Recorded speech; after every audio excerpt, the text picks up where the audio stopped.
first Smite 2 closed alpha weekend commenced Thursday of last week, available to backers or those lucky enough to receive access via registration.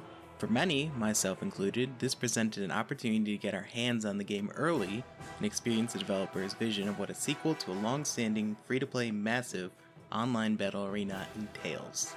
As a veteran of the original Smite with an investment of close to 4,000 hours, the game felt familiar enough to pick up with relative ease, with enough changes to switch things up from what I've learned.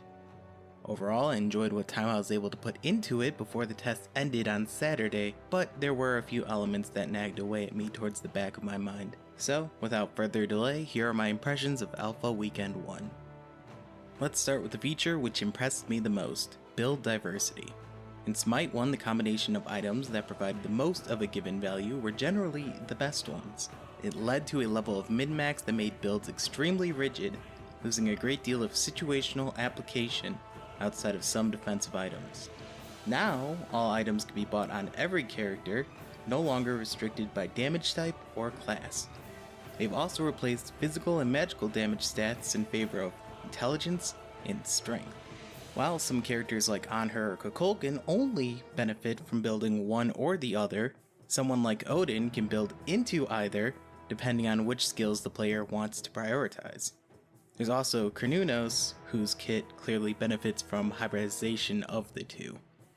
Fortunately, that's not to say an Odin who dips his toes into both, or a Cernunnos who builds only intelligence won't be effective, and therein lies the glory of the new system.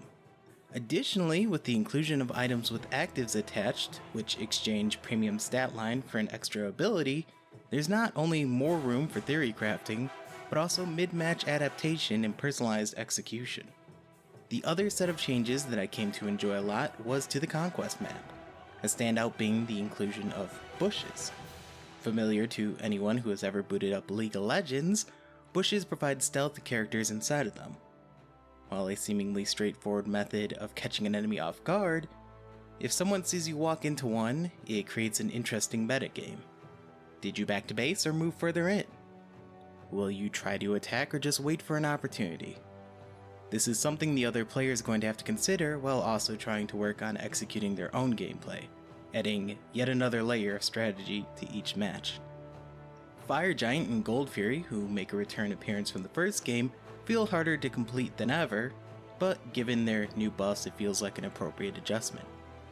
Gold Fury provides a team that defeats it plus 50 protections when near a structure and 25% true damage against structures on third successive kill, an absolute blowout for late game, even when on the back foot.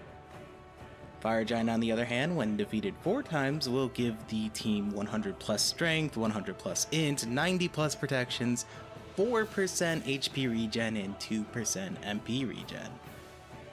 Securing neutral objectives will be more important than ever, but with the damage they take reduced and the damage they deal out bolstered, these behemoths are also more contestable, making for high highs and some low throws. As for inclusions that didn't quite feel right, the first would be changes to the Relic system.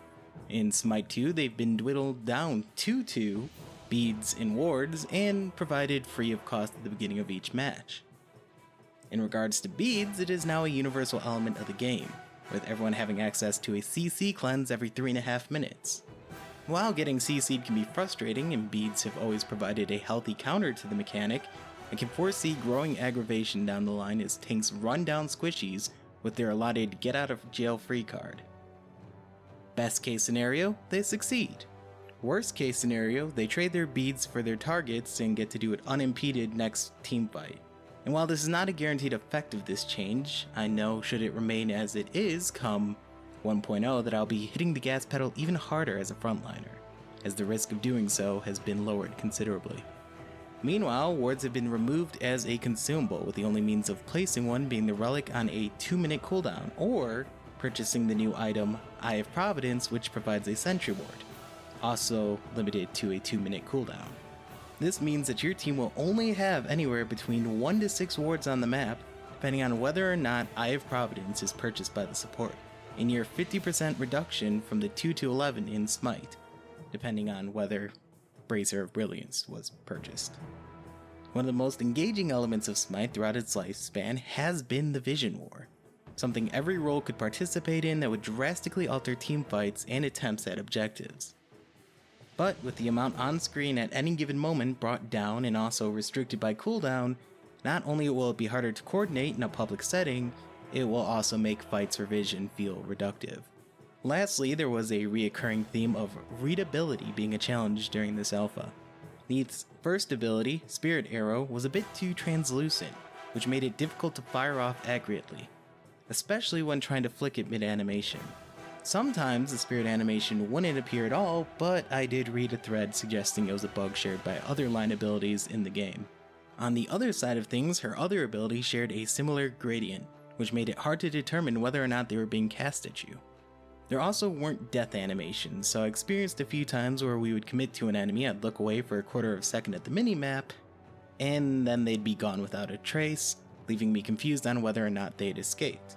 While I expect this is a temporary omission from the alpha, I do remember other recent multiplayer games I played that determined a mere text notification was a sufficient indicator of player death, as their model poofed out of existence, and I'm certainly hoping the developer won't follow suit on this trend.